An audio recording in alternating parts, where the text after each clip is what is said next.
Welcome sa Dries TV. Kung interesado ka sa ganitong news, huwag kalimutang isubscribe ang ating YouTube channel. Maraming salamat! Welcome po ulit sa ating panibagong update tungkol kina Kim and Paolo Abilino. Sa bawat update natin, tatalakayin natin ang mga pinag-uusapan sa mundo ng social media tungkol kina Kim and Paolo Abilino. Kaya naman kung hindi pa po kayo nakasubscribe dito sa ating channel nako, i-click nyo na po yan and isama nyo na din ang bell button.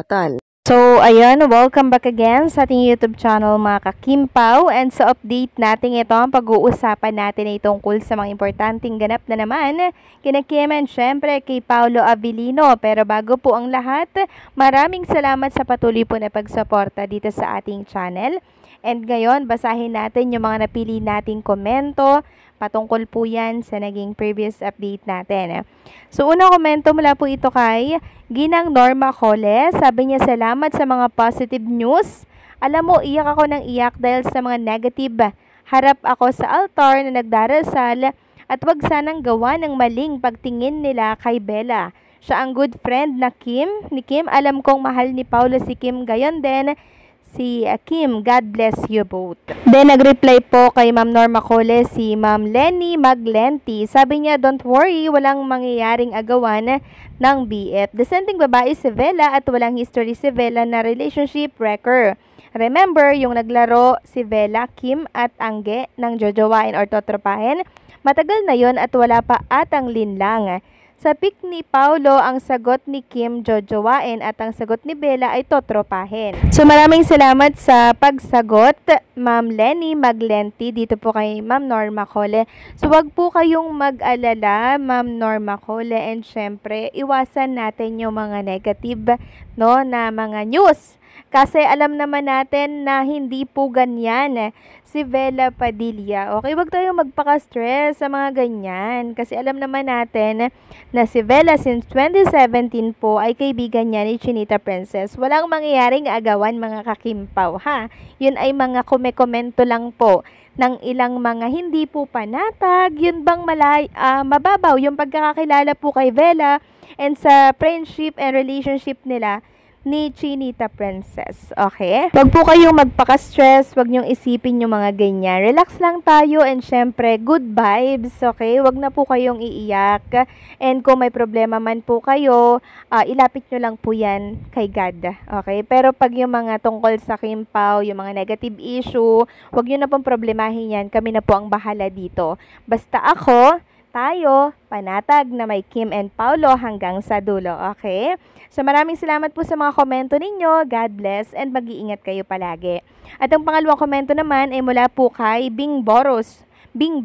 Sabi niya, good PM, kung plano ni Paolo na lokohin si Kim, wala kaming magagawa kasi ang lahat ng mga sinabi ni Paolo tungkol kay Kim, naka-record yan sa puso namin.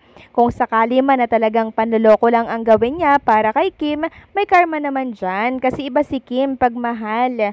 Todo bigay, pero alam ko ang style ni Paolo, matagal niyang hinintay si Kim, 'di ba? Sabi ni Paolo, pag nawala yung mahal niya, masakit para sa kanya na mabasted siya at hiwalayan.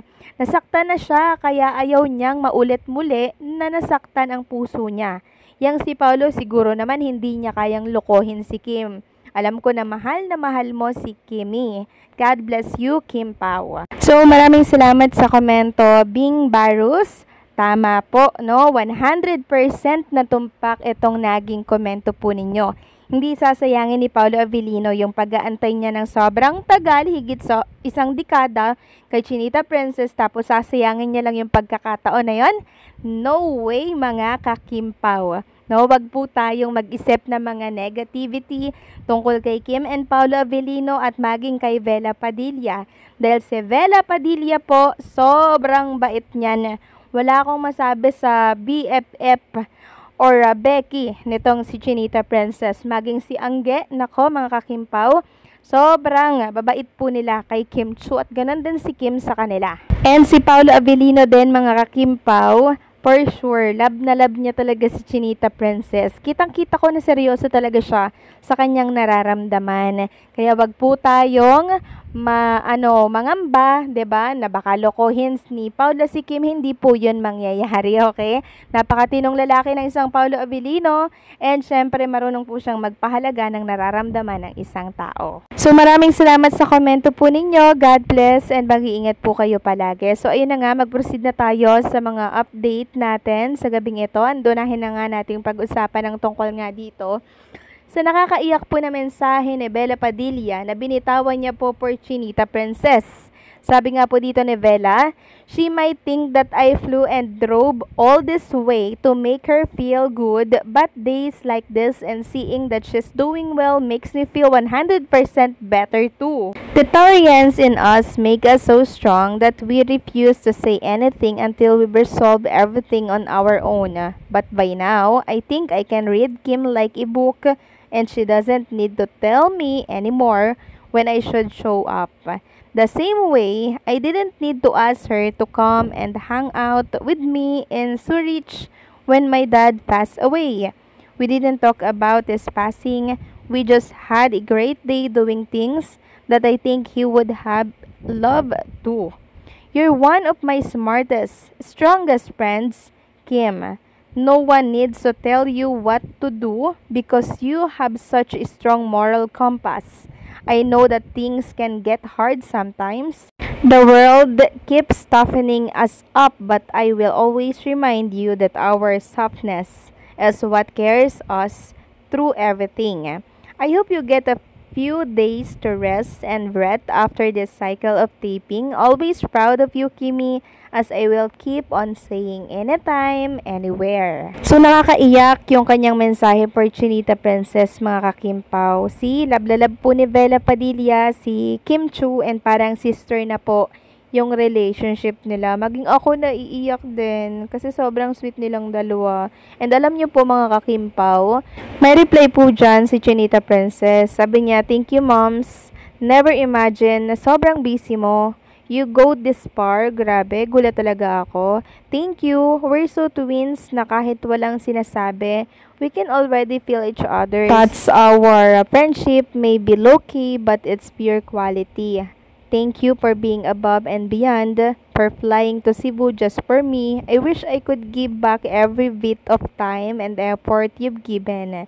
Nahihiya talaga ako, moms. But babawi ako pag okay na. I love you, my Taurian twins. Then nag-reply po si Bella na, "Moms, ano ba? Anytime nga. Walang ibabawi. Gonna miss you pag uwi ko. Ingat sa Cebu." So, grabe yung love nila sa isa't isa, mga kakimpaw, no? So, wala tayong dapat pangamba kay Bella, no? And sa relationship nila nitong si Chinita Princess kasi sobrang bait po niya.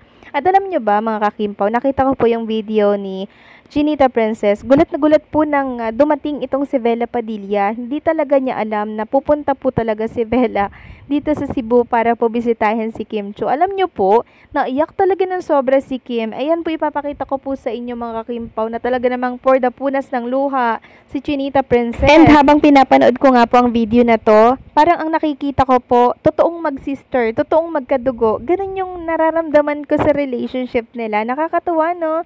Para silang mag-sister talaga. Ramdam mo yung purity, yung genuinity ng kanilang relationship, mga kakimpaw. Kaya wag nating pag-iisipan si Bella Padilla ng masama, okay? Kampante lang tayo dahil love na love talaga ni Bella si Kim. Ganon din si Kim kay Bella, mga kakimpaw. Kaya panatag lang tayo at wag tayong mag-isip ng mga negativity, okay? So, paano, mga kakimpaw? Hanggang dito na lamang po ang update natin. At maraming salamat po sa patuloy na pag-suporta.